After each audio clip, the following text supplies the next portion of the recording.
दोस्तों जरा सोचिए, दिल्ली की मुख्यमंत्री, राज्य की सबसे बड़ी कुर्सी पर बैठी महिला और जन सुनवाई के बीच अचानक थप्पड़ खा जाए। ये सिर्फ एक हमला नहीं है, ये हमारी राजनीतिक सुरक्षा और व्यवस्था पर सबसे बड़ा सवाल है। क्या सचमुच दिल्ली में सीएम भी सुरक्षित नहीं है? नमस्कार, मेरा नाम है आशुतोष, आप देख रहे हैं क्राइम चौक। आज हम बात करेंगे दिल्ली की सीएम रेखा गुप्ता पर हुए थप्पड़ कांड की। यह घटना सिर्फ एक हमला नहीं है, बल्कि लोकतंत्र के लिए भी गहरी चोट है। तो चलिए शुरुआत करते हैं, क्या हुआ था। दोस्तों, आज की सुबह दिल्ली के सिविल लाइंस इलाके में मुख्यमंत्री आवास के अंदर जन सुनवाई चल रही थी। रेखा गुप्ता लोगों की शिकायतें सुन रही थी। माहौल बिल्कुल सामान्य था और लोग अपनी फाइलें और कागज लेकर आ रहे थे। कोई बिजली की समस्या बता रहा था तो कोई पानी की। हर किसी को भरोसा था कि मुख्यमंत्री खुद सुनेंगी और कुछ हल निकालेंगी। इसी भीड़ में एक शख्स भी आया। नाम था राजेश सकारिया। गुजरात के राजकोट का रहने वाला राकेश सकारिया दिखने में बिल्कुल आम इंसान जैसा था। हाथ में कुछ कागज थे। वो भीड़ से निकलकर सीधे मुख्यमंत्री के सामने पहुंचा। पहले तो उसने बड़े ही सामान्य तरीके से कागज आगे बढ़ाए, जैसे बाकी लोग कर रहे थे।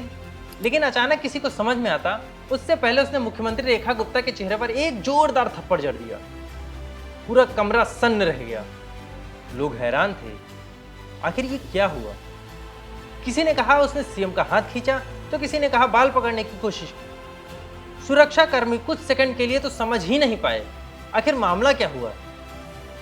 लेकिन जैसे ही सबको होश आया, उन्होंने तुरंत राजेश सकारिया को पकड़ लिया और जमीन पर पटक दिया। कुछ ही पलों में पुलिस मौके पर पहुंची और उसे हिरासत में ले लिया।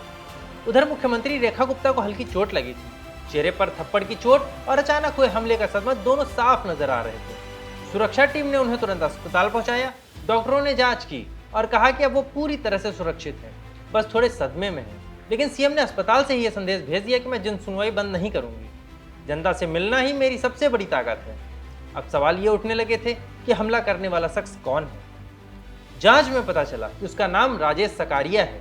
उम्र लगभग 41 साल, गुजरात के राजकोट का रहने वाला। उसकी मां ने बयान दिया कि उसका बेटा जानवरों से बहुत ही प्यार करता है, खुद को एनिमल लवर कहता है। उनका कहना था कि शायद किसी मामले को लेकर गुस्से में उसने ये कदम उठाया।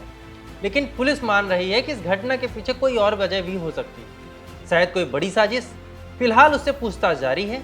उधर जैसे ही खबर बाहर आई, राजनीति गर्मा गई। बीजेपी नेताओं ने कहा यह सीधा सीधा सुरक्षा में चूक है। विपक्ष ने भी हमला बोला और कहा कि अगर मुख्यमंत्री ही सुरक्षित नहीं है तो जनता कैसे सुरक्षित होगी। कांग्रेस और आप नेताओं ने तो इसे सियासी ड्रामा तक बता दिया।